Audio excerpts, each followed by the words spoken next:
You are tuned to Fréquence 7.7. Stories that travel farther than a signal. Stories you remember when the lights go out.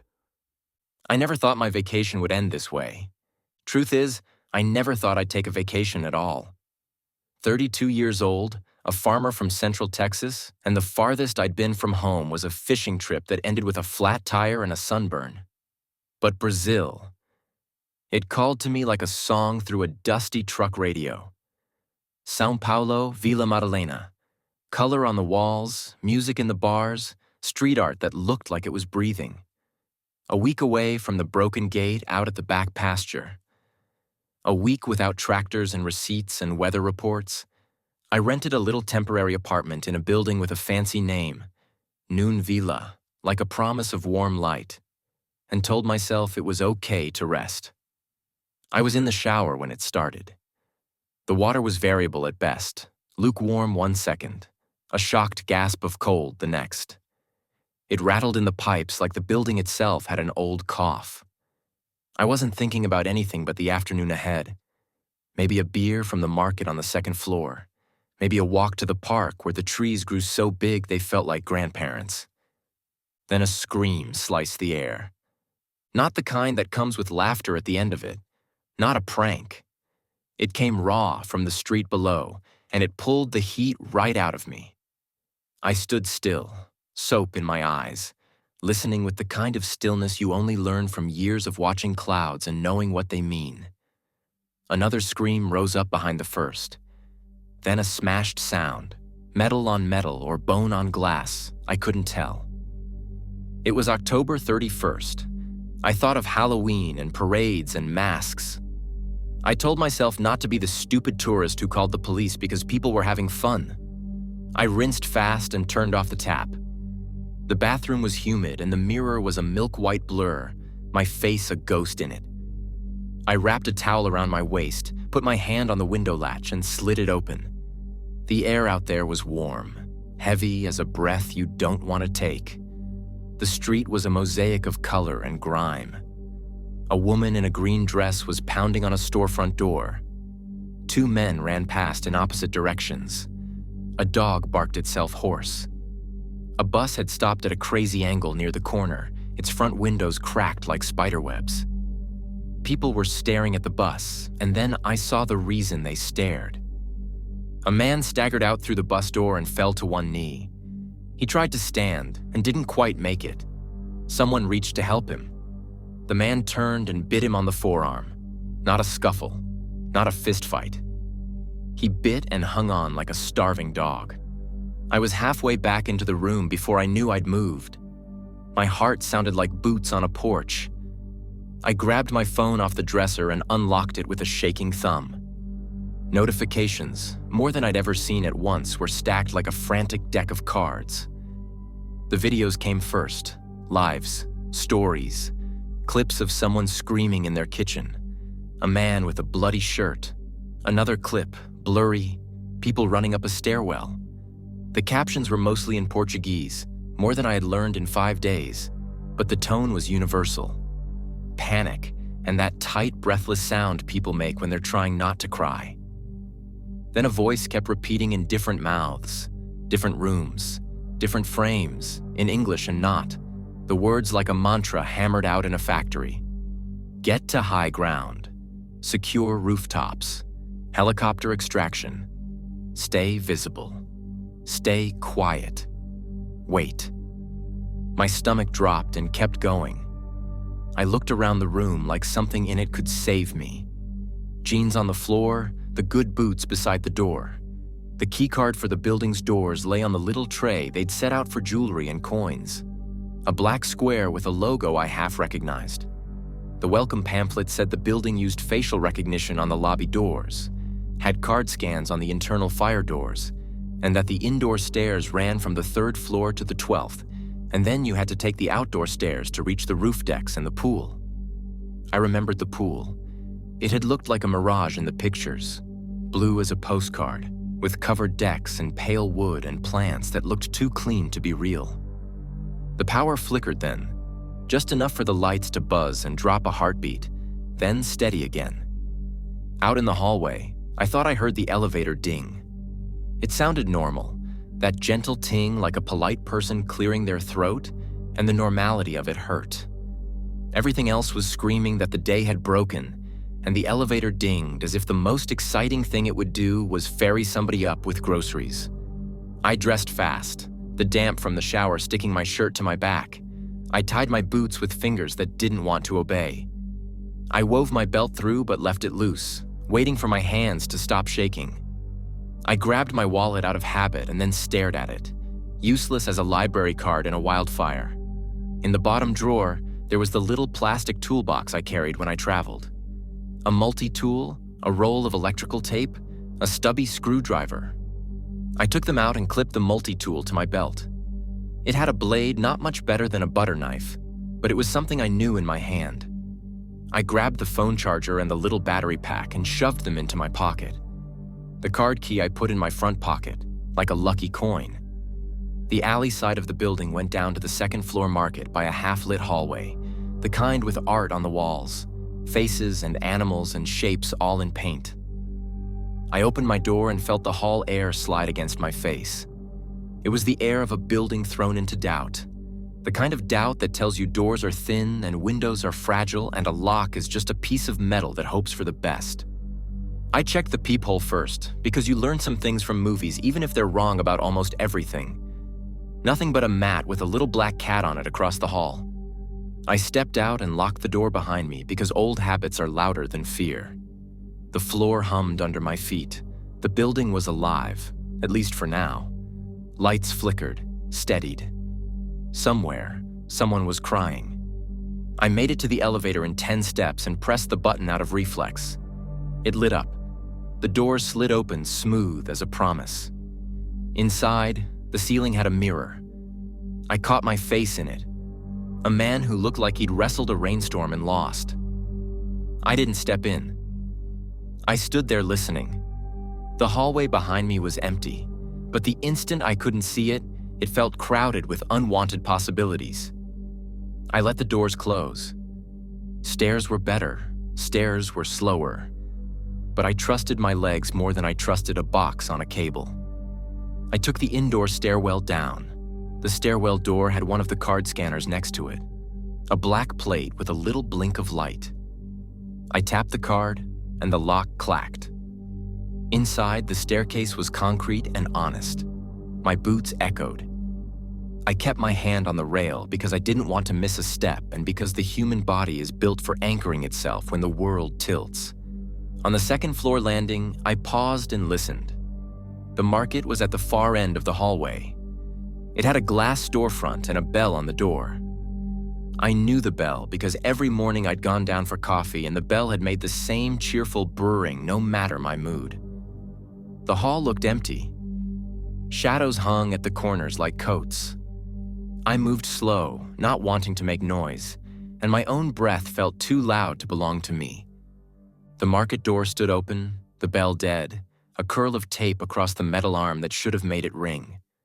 Someone had thought of silence. Inside, the place was thrown. A little island of snacks was knocked over. A basket of bananas had turned into a yellow bruise on the floor. The cooler hummed, the wordless song of water working. Behind the counter, a boy sat on a stool, pale with sweat, pressing a shirt against his thigh. An older woman stood beside him, talking in a soft, steady voice as if this were a kitchen and he'd scraped his knee. She looked up when she saw me. Her eyes moved to the multi-tool on my belt, back to my face, and she tried for a smile. "Americano?" she asked. "Yes, ma'am," I said, voice rough. "Cletus," I tapped my chest. "Cletus." The boy swore under his breath. He was maybe 20, maybe less. He had the kind of mustache that's more hope than hair. His leg was bloody. I didn't need to be a doctor to know it was a bite. The shape of it was wrong for a cut. It had the signature of teeth, a scalloped edge, deep and mean and personal. The woman said a stream of Portuguese, asking something. Her hands moved. She mimed a helicopter with one hand, the other hand making a whirl. "Helicoptero?" she said, looking up like we might see one right then. I saw it too, I said. On the phone. Rooftop. I pointed up and made the same whirl, my own hand clumsy at the mimicry. Roof, alto, topo. The boy looked toward the door. His face had that fierce, old human look young men get when they realize their bodies are meat, and the story doesn't care how new the meat is. He said something to the woman, fast, and she put her hands on his shoulders and answered slower. I went behind the counter without asking and rummaged. I knew it was wrong to take what wasn't mine, but right lives in different places when the ground shifts like that. There were bottles of water, which I took, and small packets that were either painkillers or candy, the kind of tiny pharmacy things that look all the same in a strange language. I found gauze and tape and a bottle with a cross on it that smelled like clear fire when I opened it. I took a long breath. I moved to the boy and held up the bottle, a question. He nodded and clenched his teeth. The wound fizzed under the liquid like it had something to say. He stifled a yell and broke it into a hiss. I wrapped the leg tight, too tight maybe, but the blood slowed and that looked like mercy to me. The woman said something that sounded like a prayer or a thank you. She tapped her chest and said, "Lords." Then she touched the boy's shoulder and said, "Paulo." She touched my sleeve. "Cletus." She said my name neat, making the TE like a small stone in the mouth. The building shuddered then, a little tremor that could have been a truck hitting a curb or a generator waking. The lights flickered again, a blink long enough for my body to say, "Make a decision now," in a voice I trusted. We were 3 people in a glass box with a street full of trouble peering in. I thought of the facial recognition at the lobby doors and the way the card scanners ticked like they liked working. If the power went out, the doors might lock or might open. I realized I didn't know which scared me more. "Roof," I said. "Now." We moved like a unit stitched out of unfamiliar parts. I took a broom handle from beside the cooler and knocked off the bristled head with 2 quick hits against the counter edge. The wood was solid. I'd mended worse things with less. I tucked a heavy roll of tape into my back pocket and took a packet of jerky from a shelf because my hands needed something they could call preparation. The hallway outside the market was no longer empty. At the far end, something shuffled in the half-light. At first, I thought it was someone drunk, the kind of sway you forgive on a Friday night. Then the thing turned, and the face it showed me was smeared with a kind of hunger I didn't know how to reckon with. The eyes were wrong. Not blind exactly, but like they'd moved on to a different job and were doing it badly. Its mouth was red. It opened when it saw us. It opened too far. I didn't plan to be brave, but I'd spent my whole life standing between living things I loved and harm they didn't deserve. Cows don't negotiate with a broken fence. They go. I stepped forward without thinking and put the broom handle at the thing's throat the way you'd stop a stray dog from coming closer to a child. It pushed against the wood with the strength of an animal that has no plan but forward. I pushed back. The floor felt sure under my boots. The thing's hands scrabbled at the handle, nails scraping like coins on a windshield. I shoved harder, felt something give in its neck, a small, terrible crack, and it slumped. It kept reaching. I stepped back and then forward fast, a short jab the way you fix a fence post into stubborn mud. The handle went between its teeth and it bit at it, splinters sticking to its lips. I pushed with my whole body for 1 long second and then the light went out. In the dark, the world became breath and sound. The thing made the sound a boar makes when you corner it. Paulo made a half sob and swallowed the second half like a soldier. Lord said, "Meu Deus," in a way that wasn't panic but statement. The light came back weak and yellow, then stronger. The thing lay on the floor. It wasn't moving right. It twitched in ways a body shouldn't learn. "Go," I said, "go." We made for the stairwell. The door was heavy. The card scanner blinked its eye at me. I tapped the card. It caught for a second and then clicked. The stairwell smelled like old rain. We started up, my shoulder under Paulo's arm. He tried to tell me to let him walk alone, the shape of his refusal clear in any language, but I ignored him. He was strong enough to hate needing help, which meant he was still here. On the 4th floor landing, we heard pounding behind a door. Words came through it, the fast words of a mother begging and a child confused. The screams on the street had gone thinner, like fires burning down. It would have been easy to stop and knock and make ourselves bigger heroes in our own minds, but I knew a different hard truth. If we opened a door we didn't know, we might not get it closed again. I kept my eyes on the bare part of the wall above each landing, where dust gathered in a line as if it wanted to draw a horizon. We climbed. 5th, 6th, 7th. My breath turned into a metronome counting shaky time. 2 floors above us, the stairwell opened onto the corridor where the long windows looked out over the city.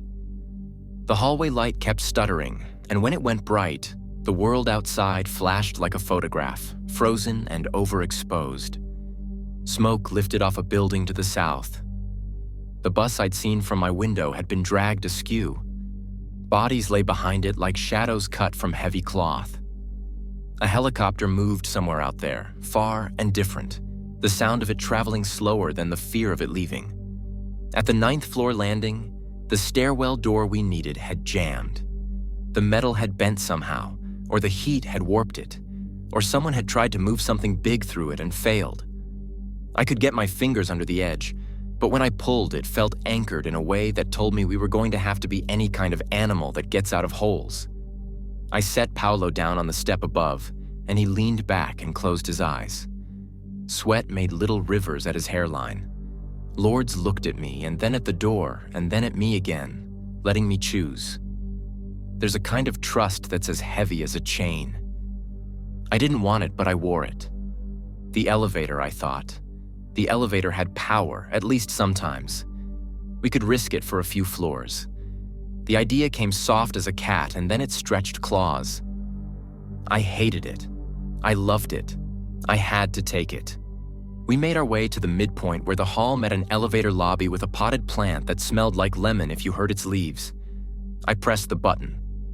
The light came on. We waited. The light went out. We waited anyway. Then the doors opened like a mouth, and I herded us into the box. Inside, it was cold, machine cold. The mirror ceiling showed 3 people who had run out of the words that fit. I hit the button for 12. When the doors began to close, a hand shot through the gap. It was gray at the knuckles, torn along the thumb. The doors bounced back like a startled animal, and the thing attached to the hand forced itself in. There was no room for anyone to be civilized. It fell against me, and its mouth went to my neck. I still had the broom handle, and I wedged it between me and the mouth, and the handle groaned like an old branch. Lord screamed only once, and then did something I'll remember until I can't remember my own name. She grabbed the thing's hair and pulled its head back the way country women pull a calf when it's coming wrong. Paolo shoved with his good leg, and we put the thing on the floor, and the elevator lurched and began to rise, and the thing's head hit the rail and stopped moving. It still clawed with its hands, dumb and desperate.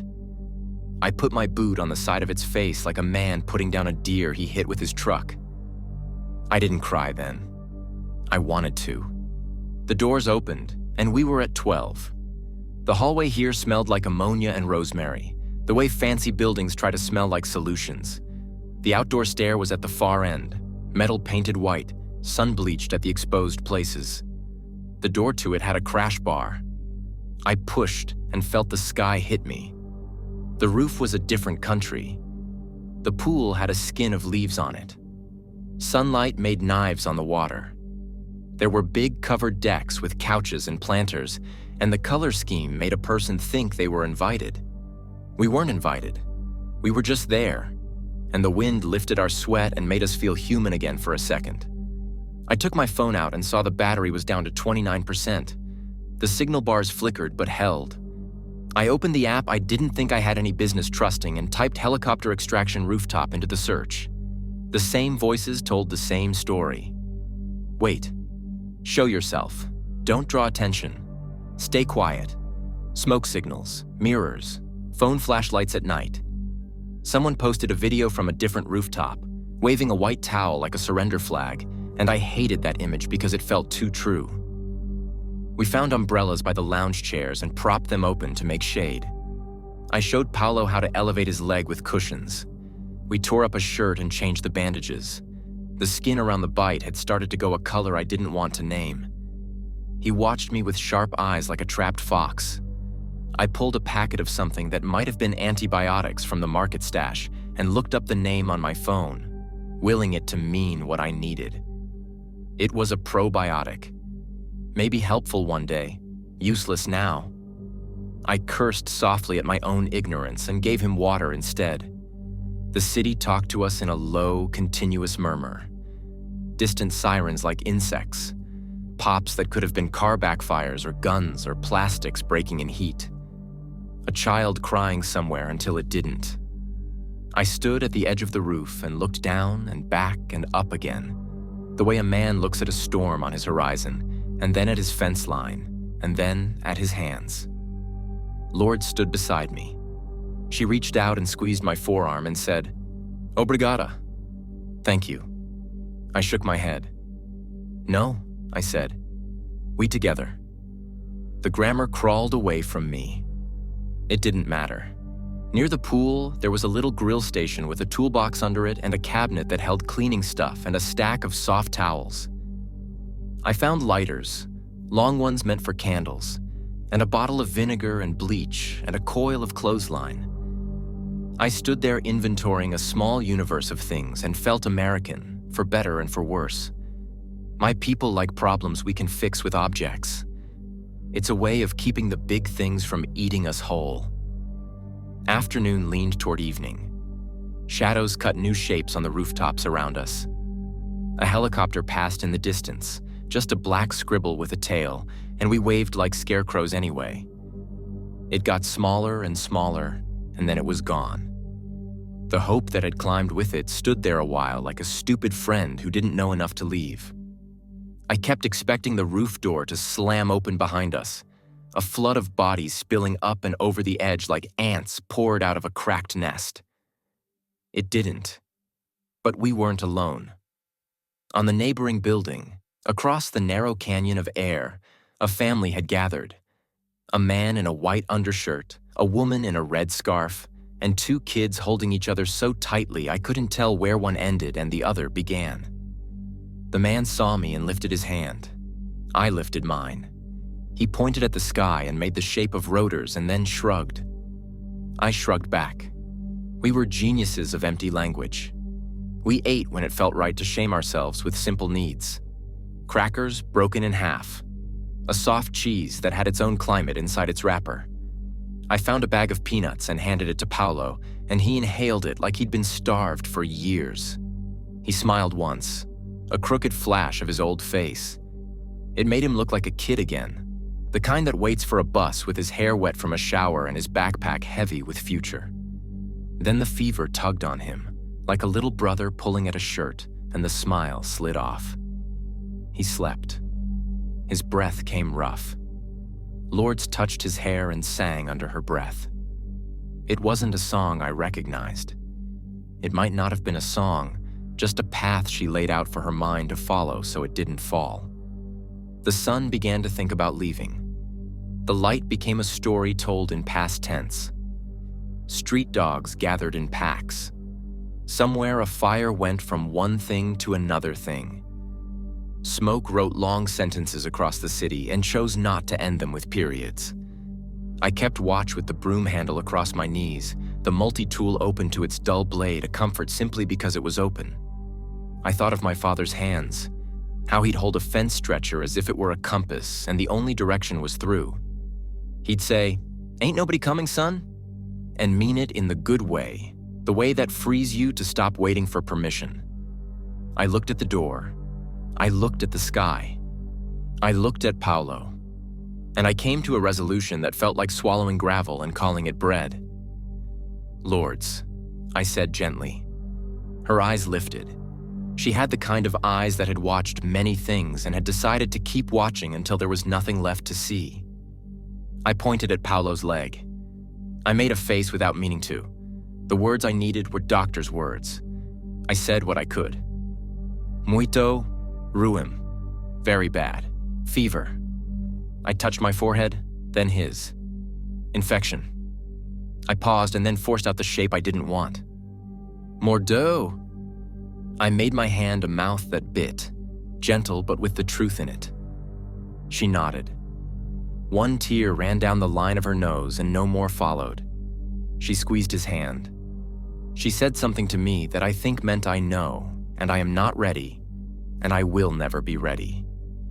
Then she asked me a question I couldn't understand. She asked it with words, then she asked it with her eyes.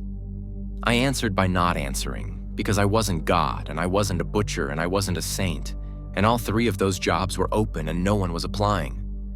When Paulo woke, he asked for water. Then he asked for his mother. He said her name like home.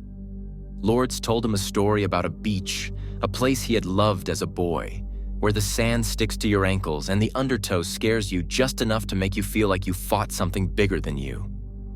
He smiled in the right places because the story signaled him to, like a lighthouse telling you where the rocks are. Then he drifted. Then he came back. He looked at me and tried to say my name and made a sound like the start of it. Night arrived. It didn't crash in like a storm. It came one step at a time, the way a careful person enters a church. The city's lights had always been the way it kept itself from knowing it was night. Now many of them didn't come on. Or they came on, and then trembled and sighed and gave up. The pool light under the water ticked once and failed. The hum of the building dropped to a whisper. The elevator stopped whistling its polite little pings. Quiet came up from the streets and made itself comfortable on the roof. I tied the clothesline to the handle of an umbrella and fixed the other end to the pool ladder. I draped towels from it like flags. White. Blue. Anything that might catch a stray moonbeam. I stood at the edge and used my phone flashlight to send a little hope into the dark. Across the way, the man in the white undershirt did the same. For a while, it felt like we were whistling in a graveyard. Then, very far off, the wind changed. It carried a sound on its back. I heard rotors. They came like a rumor you want to believe.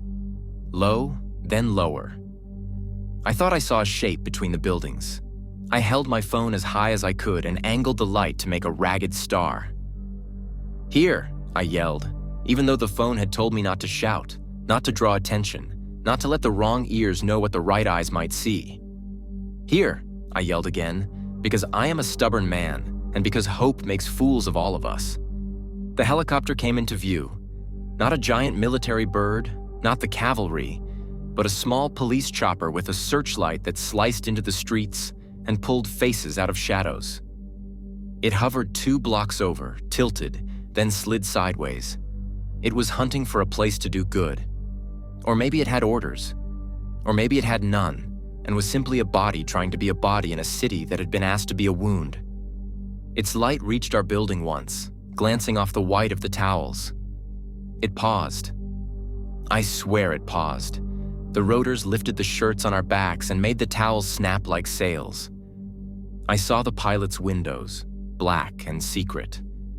I held my breath until I tasted metal. The light moved on. The helicopter followed it. The sound thinned. The little circle of hope that had landed on my chest rose up and drifted after the machine like a balloon. Lourdes exhaled and made a small sound at the end of it, a thing like a laugh surrendered to gravity. Paulo made a sound too, but not with his mouth. It came from something deeper. His body jerked once, twice. He opened his eyes and they looked wrong, like someone else had put them on and forgot to check the fit. He turned toward Lourdes. She leaned in and touched his face and spoke his name. He opened his mouth, and for 1 second I thought, because the human brain is a liar, that he was going to tell a joke about his own bad luck. Something crude and young that would make us all roll our eyes and cry from pretending not to laugh. He didn't. He lunged. I moved before my thinking did. My arm went around his neck and pulled back. His teeth snapped where Lord's wrist had been a heartbeat earlier. He fought like a man who had never learned the meaning of losing. It was a thing I recognized and hated and loved all at once.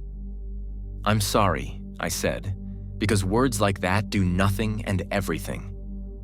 "I'm sorry." We struggled like children in a yard. He pulled, I pulled. He fell, I went with him. The broom handle was under my knee. I took it and used it the only way that made sense. The first time, it didn't work. The second time, it did. The world went very small, and then it went big again. When it got big, I heard Lord's breathing like she had run a race and was trying to be polite about it. She put her hand on my shoulder. She didn't look at Paolo. I didn't either. We both looked up at the sky, because the sky is the only thing dumb enough to keep being itself when the world stops. The stars had come out in the places where the city couldn't compete with them. I picked out a few I knew from home, and they looked like distant, patient neighbors who didn't think less of you for crying on your porch. We wrapped Paolo in towels. We did it like a ritual we had been taught as children, only we hadn't, so we taught ourselves. Lourdes kissed her fingers and pressed them to his forehead and said a sentence I would have given a year of my life to understand fully. Then she stood and faced the city. If grief is a country, she had taken its citizenship test and passed with honors. I stayed awake until dawn because someone should.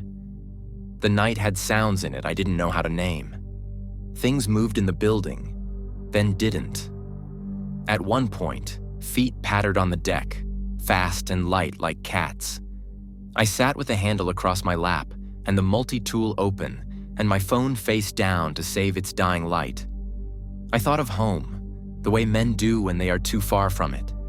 I thought of the red dirt road that led past Mrs. Harper's mailbox and of the magnolia that had never bloomed right but kept trying. I thought of the stubbornness that had kept me alive through droughts and bad bets. I thought of all the stupid, beloved, ordinary things I would do if given the chance. I would fix the fence. I would clean the carburetor. I would call my brother back within an hour, not 2 weeks. I would cook the steak before it went gray in the fridge. I would say good morning like I meant it. I would say it like a prayer. Near 5, the sky lifted a little, like a skirt raised out of mud. The light came thin and colorless. It found the towels and made them seem like flags again. It found Lourdes' face and gave it back its shape. It found the family across the way, huddled in a knot of coats they hadn't needed the day before. The father raised his hand again. I answered. It felt like we were pretending it normal so we didn't drown. The power in the building burped back stronger for a span, the way a tired horse finds a trot. Somewhere a pump kicked on. The pool tried to stir and failed. The elevator pinged twice like a confused bird. A radio on the rooftop of a farther building coughed itself awake and spat static over the city. A presence as warm as any human voice. Then, out of that static, a station emerged like a ship rising out of fog. "You are tuned," the voice said in a careful English that had traveled many miles. "To Fréquence, 7.7. Stories that travel farther than a signal. Stories you remember when the lights go out." Lourdes and I turned toward the sound like sunflowers. The words were a thread tossed to drowning people. The station went on. It spoke in Portuguese first, the syllables rolling like river stones, and I caught a few words. Segurança, alto, helicoptero, and felt like a child among adults who have the answers. Then the voice repeated the message in English, maybe for people like me who had wandered into another country and found a different kind of home. If you can reach a secure high place, stay there. If you can make yourself visible without drawing attention, do so. Do not attempt to leave alone. We are organizing extraction. We see you. We see you. 3 words that landed in my chest like the first rain after August. I stood up straight.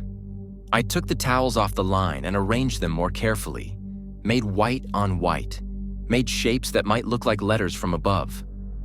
I spelled SOS because I couldn't think of anything better. I taped the towels down with strips torn from the clothesline and the roll of tape that felt infinite until it wasn't. The wind came and tested my work. It held. Across the way, the father watched me and then did the same.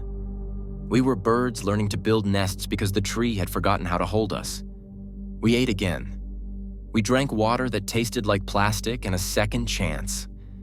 The city kept being a place where people were doing 1,000 things I couldn't see. The sky moved and pretended it had somewhere else to be. My phone tapped my thigh with a single patient buzz. Service flickered. A text from a number I didn't know and didn't care about before today. Helicopter corridor shifting to west. Stay low, flash at approach. West was the park, a scatter of trees like a cloud come down to touch the ground. I mapped it in my head and then in the real world, standing on a chair to spot the break between towers. I waited. Lords waited with me. We are all, it turns out, experts at waiting. We just rarely get tested on it so hard. Before noon, the rotors came again. They were lower. The beat of them got in my chest and played it like a drum. The helicopter slid into the corridor between buildings, turning sideways like a fish in a narrow stream. The searchlight flicked once, twice, then went to the ground where the street was gnashing its teeth. I raised the phone and flashed long, short, long. My hand shook. The light was a tired firefly. Still, I flashed. The chopper drifted closer, and this time the pilot saw what he meant to see. The machine tilted our way. It slowed. It hovered above the building across from us first, because the family there had 2 kids, and because the world sometimes gets its priorities right. A harness came down, clever and simple. The man in the undershirt put the kids in it with the speed of someone who'd rehearsed forever. The woman followed. He looked at me at the last and made a face that wasn't quite apology and wasn't quite gratitude.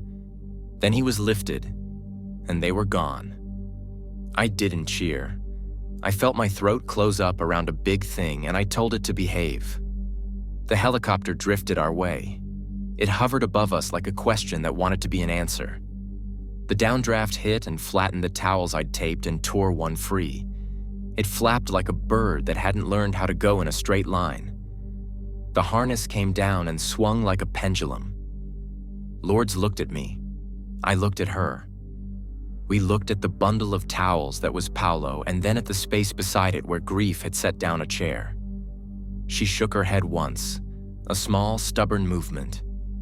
She put her hand on my chest. She pressed until I took a step toward the harness.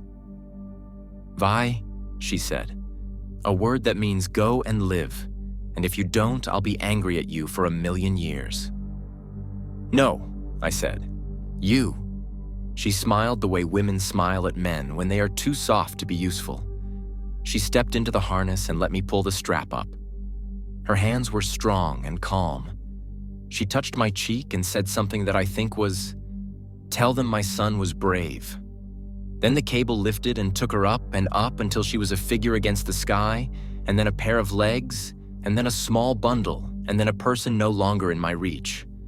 The helicopter slid sideways, set her down inside its body, came back. I stood under the rope. It swung and knocked my shoulder like a heavy animal that liked me and didn't know its weight. I reached and caught it and fumbled with the clasp. My hands didn't know their own names. I told them, and they listened. I clipped on. I looked once at the door to the roof and once at the little island of white cloth where we had put Paolo. Then I rose. The roof fell away. The city came up. The wind tore tears out of my eyes and threw them into the past.